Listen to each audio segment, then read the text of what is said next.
Uwo ni kandida perezida mu gihugu ca Kenya Raila Odinga anahabwa amahirwe yuko ashobora gutorerwa kuba perezida musha w'igihugu ca Kenya. Ndabaramukije mwese nk'abanywanyi bacu muri kuba murabana natwe mu makuru n'ibiganiro tubashikiriza amakuru avugwa irya nino, ayavugwa mu Burundi, ayavugwa mu karere ndetse n'ibindi vyose biriko biragarukwa ko muri politike, umutekano, yose turatohoza tukagenda tuyabashikiriza. Iyo wafyonze kuri subscribe amakuru agushikira mu bambere, katugaruke kuri amwe mu makuru ariko aravugwa cane irya nino. Imbere yuko rero turaba ibindi vyose ngira tubanze dutangurire ku nkuru iriko iravugwa cane muri Afrika, aho hariko haravugwa amatora y'umukuru w'igihugu mu gihugu ca Kenya.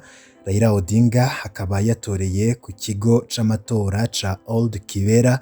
Ndaza kubibabwira turabe uko yakiriwe ndetse tuze no kugaruka kuco bamwe n'abandi babona kubishobora kuza kuva mu matora mu gihugu ca Kenya, ndetse nuko abantu cane abanywanyi ba Raila Odinga bamwakiriye. Ariko turaza no kumva ico abandi bakandida perezida mu gihugu ca Kenya batangaza kuko babona ibizova mu matora ndetse no kuntu bazovyakira.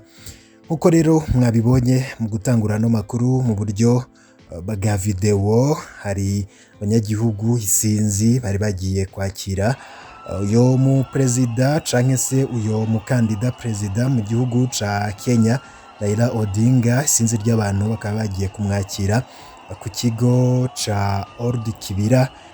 Mukaba rero nkuko mwagiye murabibona userukira urunani Azimio la Umoja mu matora y'umukuru w'igihugu Raila Odinga akaba yatoreye ku kigo c'amatora ca Old Kibira.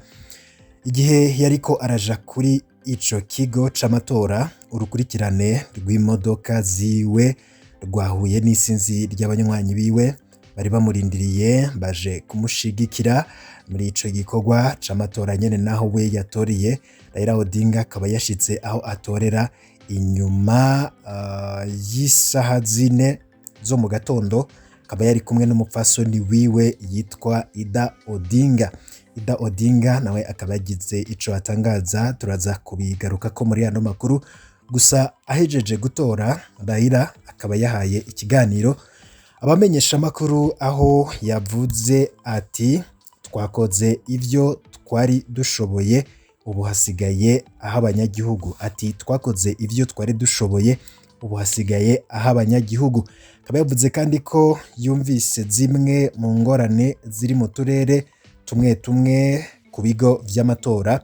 Umupfasoni wiwe Ida Odinga akaba nawe yavuze ko ari igikorwa anezererewe cane, co kimwe n'abandi banyakenya, kubera ico gikorwa kiba rimwe gusa mu myaka 5. Ngira nkuko muri ko murabibona nyene, akaba ari ibintu vyari bishushe cane. Mu matora rusangi yo kuri uwa kabiri hakaba hatorwa umukuru w'igihugu, abagize inama nshingamateka b'igihugu, abakuru b'intara, abaserukira abagore hamwe n'abagize inama nshingamateka y'intara. Gusa utavuga rumwe na leta Raila Odinga akaba ashigikiwe na perezida Uhuru Kenyatta be n'icegera c'umukuru w'igihugu William Ruto, nibo bahabwa amahirwe yo gutahukana intsinzi muri bane bitoza mu kibanza c'umukuru w'igihugu.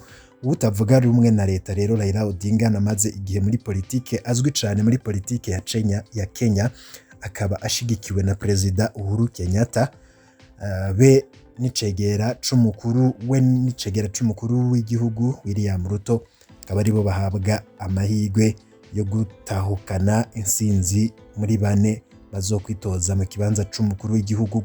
Ivyo rero akaba ari vyo nokubwira kuri Raila Odinga. Ariko nanone hari uwundi azwi cane nyene nkuko nari mbikubwiye, William Ruto, nawe ari vyo yatangaje. We akaba yamenyesheje ko azokwemera ibizova mu matora. Amatora akaba yatanguye muri Kenya inyuma yuko ibiro vy'itora vyuguruye ku isaha 12 zo mu gatondo, ni ukuvuga isaha 11 ku isaha yo mu Rwanda ndetse no mu Burundi. abatora bakaba barimwo guhitamwo perezida mushasha hamwe n'abandi bategetsi bo mu bibanza bitandukanye, ibibanza bitanu arivyo guverineri canke buramatari, abasenateri, umugore aserukiye abandi, ahagarariye abandi mu karere mu nteko y'igihugu, ndetse n'abashingamateka mu nteko y'igihugu, abadepite bo mu nteko y'akarere nabo bakaba aribo batorwa. Abanyakenya barenga imiliyoni 22 nibo biyandikishije ngo batore. Gusa icegera c'umukuru w'igihugu wa Kenya William Ruto, umwe mu bahabwa amahirwe menshi ku mwanya wa perezida, akaba yamaze gutora ari kumwe n'umugore we ku nshuro kw'ishuri ribanza rya Kasashei ryo mu karere ka Rift Valley mu burengero bw'igihugu. William Ruto we akaba anavuga ko yiteguriye kwakira canke kwemera ivyavuye mu matora anyuze mu muco. Nyuma gato yo gutora, Ruto akaba yabwiye abamenyesha makuru ati mfise amashusho y'umunsi w'insinzi, ati mfise icyizere cane ko abaturage ba Kenya bakora amahitamwo azerekeza igihugu cacu kuri ejo hazoza. Kuri twese ni ukubahana, kuri twese ni ukubaha amahitamo y'abanyagihugu. Mu kiganiro yagiranye n'abamenyesha makuru, Ruto akaba yavuze ko yiteguye kwemera ivyavuye mu matora anyuze mu muco kandi arimwo ubwisanzure. Ati ubusanzwe ikibazo kibaho igihe atari mu gihe abantu barimwo gutora, ahubwo igihe abantu banze kwemera ivyavuye mu matora. Ati ntekereza ko ku nshuro ya mbere mu mateka ya demokarasi imigambwe myinshi muri Kenya, abakandida bose biyemeje ko bazokwemera ivyavuye mu matora. Rero ntekereza ko ibi biza kuba bitandukanye kandi birabamwo amahoro, ndetse bibe mu gihe kigufi cane gishoboka. Ati dukwiye kunga igihugu no gushira mu bikorwa gahunda abaturage ba Kenya baza kuba bahisemwo. Ivyo akaba ari vyo yabwiye bagenzi bacu bo kuri BBC. Ruto w'imyaka 55 akaba arimwo guhatana ku nshuro ya mbere ku mwanya wa perezida nyuma yo kuba vice perezida mu gihe c'imyaka 10. Uwo bahatanye akomeye Raila Odinga w'imyaka 77 we amaze igihe atavuga rumwe n'ubutegetsi, akaba arimwo guhatana ku mwanya wa perezida ku nshuro ya gatanu. Martha Karua uri kumwe na Odinga ngo abe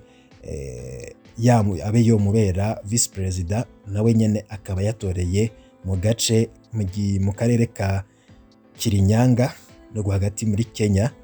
Ibiro vy'itora bikaba vyuguruye isaha 11 z'umugoroba ku isaha yo muri Kenya, no kuvuga isaha 10 z'umuhingamo ku isaha yo mu Rwanda no mu Burundi. Ibirabana no guharura amajwi bikaba bitangura nyuma y'amatora, abantu bahejeje gutora. Mu bindi biriko biravugwa cane hagati y'Uburusiya ndetse na Amerika, iyi nkuru ivuga ko Uburusiya bwahagaritse kugenzura intwaro kirimbuzi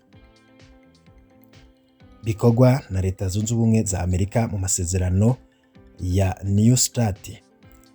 Uburusiya bukaba bwahagaritse kugenzurwa intwaro kirimbuzi bikorwa na USA mu masezerano ya New START. Uburusiya bukaba bwabwiye Amerika ko bwabaye buhagaritse igenzurwa ry'intwaro za nucleaire zabwo ziraswa mu ntera ndende, rikubiye mu masezerano ku kugenzura intwaro azwi nka New START Strategic Arms Reduction Treaty.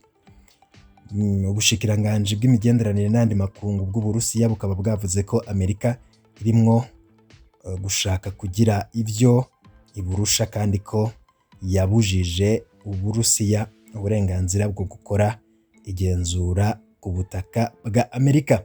Akaba yavuze ko ibihano Amerika yafatiye Uburusiya kubera Ukraine vyahinduye uko ibintu bimeze hagati y'ibihugu. Ayo masezerano ku bugenzuzi bw'intwaro akaba yaratanguye gukurikizwa mu mwaka wa 2011. Niyo masezerano ya nyuma akiriho ku kugabanya intwaro hagati y'ibi bihugu byari bihanganye mu ntambara y'ubutita. Akaba ategekanya ko imitwe iriho ibisasu vya nucleaire biraswa mu ntera ndende buri gihugu gishobora gukoresha itarenga 1550. Gusa ubushikiranganje bw'imigenderanire n'andi makungu bw'Uburusiya bukaba bwavuze ko uko guhagarika igenzura vyemewe mu bitegekanywa n'aya masezerano mu bihe mu bihe vy'irengayobora canke mu bihe bidasanzwe. Ku guhagarika igenzura kubaye haheze indwi Perezida wa Amerika Joe Biden avuze ko yiteguye gukora ku masezerano mashasha ku ntwaro za nucleaire hamwe na Perezida w'Uburusiya Vladimir Putin. Amasezerano akaba azorangiza igihe mu mwaka wa 2026. Ubushikiranganje bw'imigenderanire n'andi makungu bw'Uburusiya bukaba bwagirije Amerika kwirengagiza ukuri kuriho, nk'urugero ihagarikwa ry'ingendo zisanzwe z'indege hagati y'ibi bihugu. Amasezerano ya New START yakurikiye imyaka yari ishize haba ibiganiro ku kugabanya intwaro hagati ya Amerika n'ubwahoze ari ubwami bw'Abasoviyeti bigamije kurinda ko habaho intambara irimwo intwaro kirimbuzi za nucleaire. Igitero c'Uburusiya kuri Ukraine catanguye mu kwezi kwa kabiri uyu mwaka catumye habaho gukoresha amajambo akarishe yo kwibasira ku mpande zompi, harimo no kuburira ko iyo ntambara ishobora gufata indi ntera kavamwo intambara ya gatatu y'isi. Abasesanguzi bamwe bo mu bitangazamakuru vya leta y'Uburusiya shimagije intwaro za nucleaire Uburusiya bufise bijanye n'ubushamirane buriho ubu hagati y'Uburusiya n'umuryango w'ubwirinzi bw'igisirikare bwa Amerika n'Uburayi OTAN canke NATO. Ngayo rero amwe mu yaragezweho yavugwaga cane muri kano kanya yoba muri Afrika ndetse n'irya no kw'isi. Wipfuza kurajeho amambere bashikirwa n'amakuru n'ibiganiro mwene nk'iba bigezweho, ufyonda kuri subscribe maze twaje turashaka inkuru ikagushikira mu bambere mu kanya ndaza mbabwira n'ibindi biriko biragaruka ko hirya nino cane cane mu gihugu c'u Burundi.